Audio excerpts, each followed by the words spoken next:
Hola, buenas.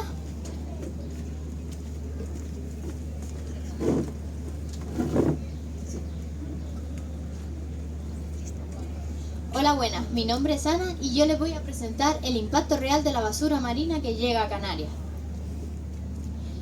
Este trabajo está encuadrado dentro del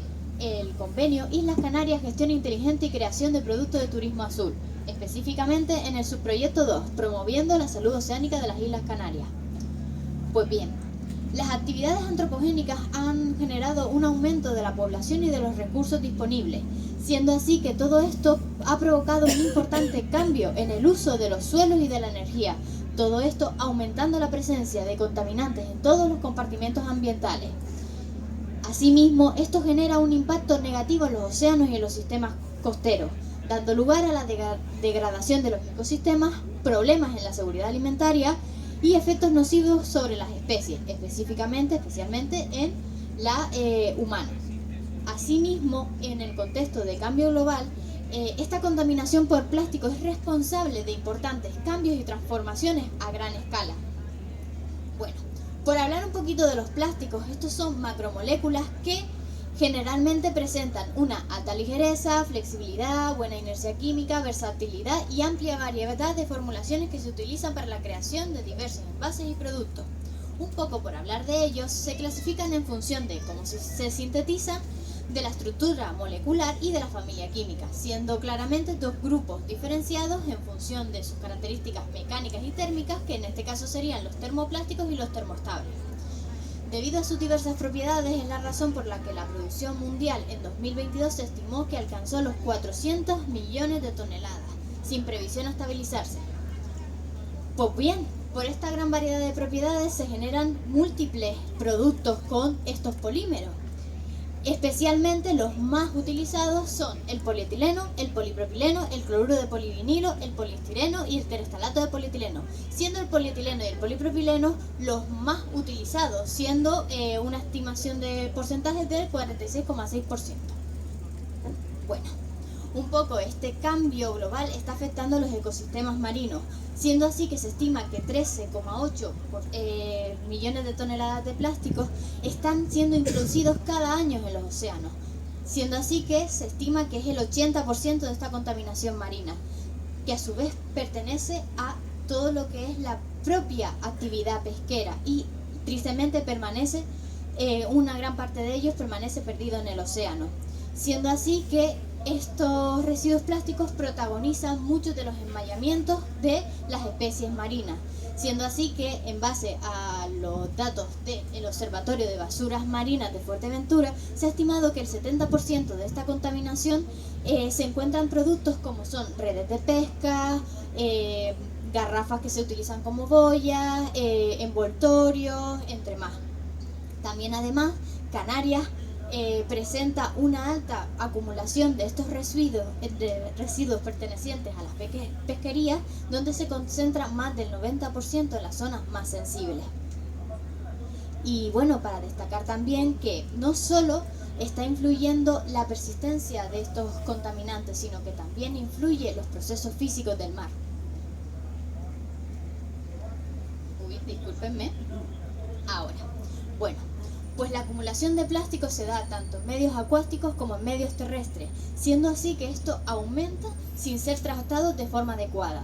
Por todo ello, los diversos gobiernos están adoptando medidas para minimizar estos residuos, siendo así que, por un pequeño esquemita que tengo aquí, en enero de 2018 ya la Unión Europea aprobó la Estrategia Europea para los Plásticos en la Economía Circular, siendo que en España se aprobó en 2020 y en julio de 2021 ya la Comunidad Autónoma de Canarias aprobó esta Estrategia de Economía Circular, siendo así que finalmente en septiembre de 2023 se aprobó el reglamento de 2023-2055 que controla lo que es el uso de estos pequeños microplásticos como la purpurina. Y bueno, un poco, ya, el plástico en el medio ambiente está sometido a diversos procesos de degradación y de fragmentación, siendo además que existen diversos mecanismos por los cuales degradan a estos contaminantes. Por una parte tenemos la degradación oxidativa, termooxidativa, donde las altas temperaturas rompen la cadena de estos polímeros. Luego también tenemos la degradación fotooxidativa, donde la elevada prolongación, la elevada exposición a los rayos ultravioletas también rompen estas cadenas de polímeros. Y después tenemos la oxidación atmosférica, donde el oxígeno se incorpora dentro de las cadenas de los polímeros. Y finalmente tenemos la mecánica, que es una rotura física por colisión o abrasión que va fragmentando este plástico en partículas más pequeñas, siendo así que si alcanzan un tamaño de 5 milímetros a una micra se considerará como microplástico,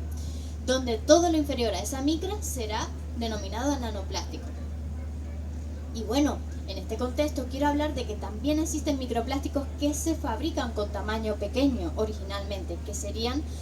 los peles, por ejemplo, que son utilizadas para la fabricación de plásticos más grandes, y también los microbit, que se utilizan en gran variedad de productos cosméticos, siendo así que si este microplástico tiene ya un tamaño inferior a 5 milímetros originalmente, se considera microplástico primario. Y por tanto, los microplásticos secundarios son los que se generan a partir de la fragmentación de plásticos más grandes, como son las fibras sintéticas, los fragmentos, los FOAM y los film. Y bueno, ante toda esta situación, la Unión Europea aprobó la Directiva de Marco sobre la Estrategia Marina, donde su objetivo es proteger eficazmente todo el medio marino europeo, siendo así el primer instrumento legislativo de la Unión Europea de protección para la diversidad marina, donde de los 11 descriptores, el descriptor 10 corresponde a las basuras marinas. Aquí podemos ver que el 95% de esa basura marina son plásticos, incluyendo microplásticos y macroplásticos. En esta directiva se establecen estrategias aplicables a sus aguas, donde se generan programas donde se mide ese estado ambiental de las aguas. Y en España se manifestó mediante la ley del 41/2010, donde se dividió a las aguas españolas en 5 demarcaciones, como se puede ver en la imagen, incluyendo a la Canaria. Pero en 2012 se puso de manifiesto que apenas existían datos sobre basuras marinas en Canarias, por tanto no se pudo determinar el estado de sus aguas,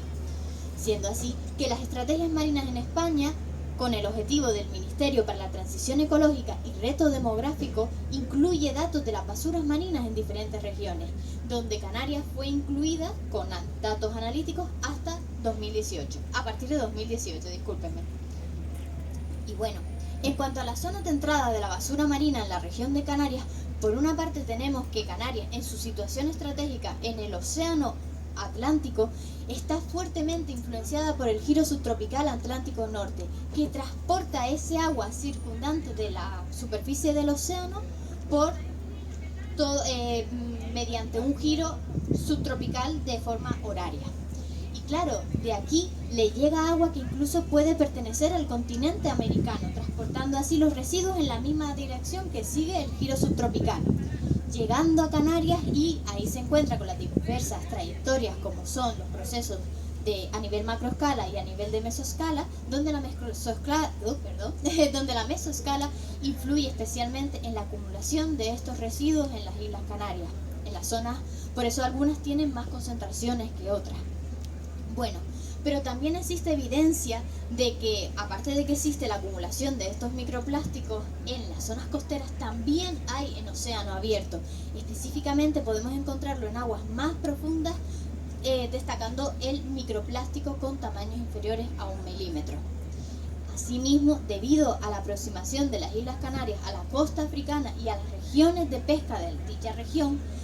existe evidencia también en artículos que están, en estudios que están pendientes de publicarse, donde nos llega además esas garrafas y redes de pesca a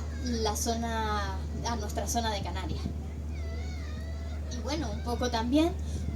en base a estas estrategias marinas, el Ministerio para la Transición Ecológica y Reto Demográfico pone todos estos resultados en un informe anual, donde hay un apartado específico para la demarcación marina canaria. Aquí podemos ver un informe en cuestión donde pone de manifiesto todos estos resultados, que sería el informe de caracterización y origen de basuras marinas en Canarias, de Miteco, bajo el amparo del proyecto Ocean Lead en 2022. Bueno, pues en este informe se habla del origen de las basuras marinas siguiendo el protocolo del convenio OSPAR. Y aquí se estima que las basuras con origen desconocido y más de una fuente son las más concentradas con el 62,86%. Pero a su vez, también como podemos ver en el gráfico, las basuras donde hay una mayor acumulación en las playas de la demarcación canaria son debidas al indicador de turismo, con un 18,48%. Pero bueno, claro, así como las basuras con origen desconocido o más de una fuente en el océano están sometidas a diversos procesos de degradación y de fragmentación, en el caso del indicador del turismo, si vemos el tipo de plástico que realmente se cataloga en este indicador, podemos ver que hay muchas garrafas que son utilizadas como boyas, redes de pesca, colillas de cigarrillos, tapas y botellas. Entonces, claro, así como las colillas sí las podemos asociar a contaminación local, en el caso del resto se podría interpretar que sí, que existe una mala interpretación de los resultados, siendo además que en el estudio llevado a cabo por el Observatorio de Basuras Marinas de Fuerteventura en 2021,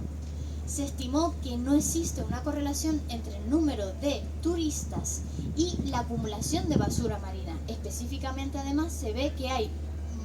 mayor acumulación y es más frecuente en los meses donde hay peor mar. Por tanto, en base a esto, que no existe una correlación entre estos dos indicadores, pues los datos de OAM que están implementados dentro del proyecto promoviendo la salud oceánica de Canarias y los datos observados en Mitecos no se corresponden entre sí, considerando que además dentro de este indicador de turismo podemos ver, como se ve en la imagen, garrafas que son utilizadas como boyas y además también botellas que tienen un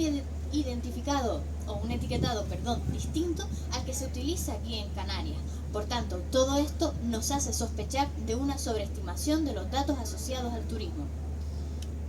Y bueno, con todos estos motivos, las corrientes marinas traen toneladas de plástico a las costas canarias. Pues con este objetivo, el subproyecto 2, promoviendo la salud oceánica de las Islas Canarias, quiere evaluar esa sobreestimación de los datos de turismo, analizando la composición y el origen de las basuras marinas,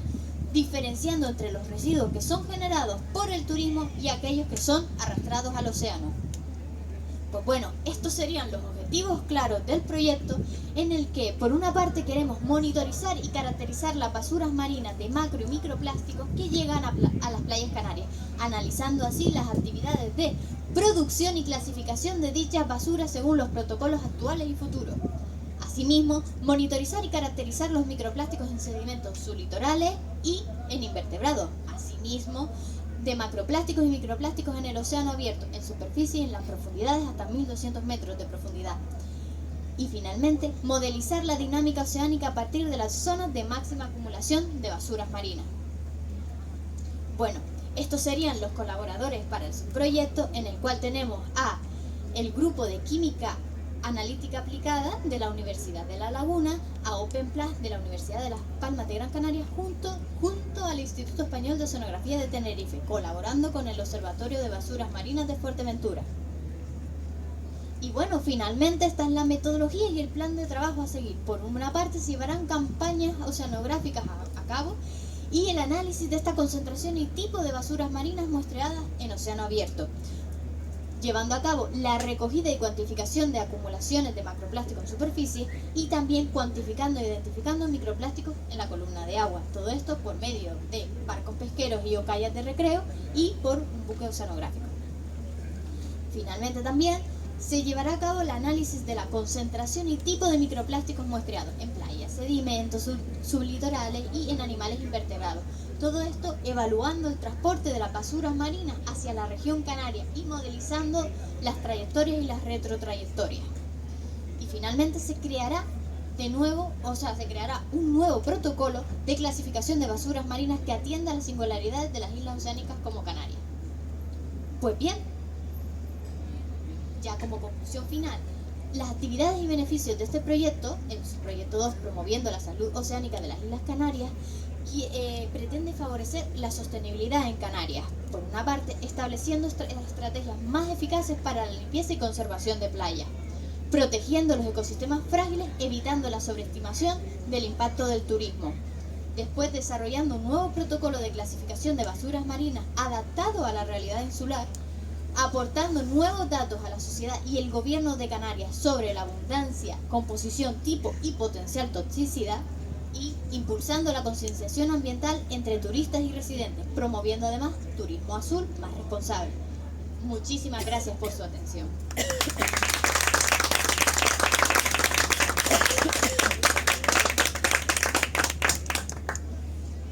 ¿Alguna pregunta?